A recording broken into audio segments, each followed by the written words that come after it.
France ஜனாதிபதி Macron விமானத்தில் வைத்து அறையப்படுவது போன்ற காணொளி ஒன்று வெளியாகி இணையத்தில் வைரலாகி வருகின்றது.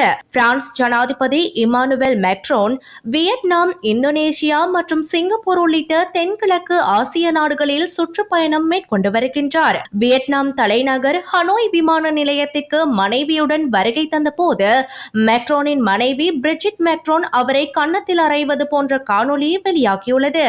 விமான கதவு திறந்தவுடன் மேக்ரோனின் முகத்தில் சிவப்பு நிற உடை அணிந்த ஒரு கை தள்ளுவது போன்று அந்த காணொளியில் பதிவாகியுள்ளது.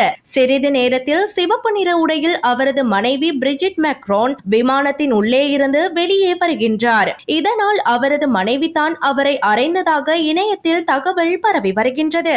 முதலில் இந்த காணொளியை நம்பகத்தன்மையை கேள்விக்குள்ளாக்கிய பிரான்ஸ் ஜனாதிபதி அலுவலகம் பின்னர் காணொளி உண்மையானது என ஒப்புக்கொண்டுள்ளது.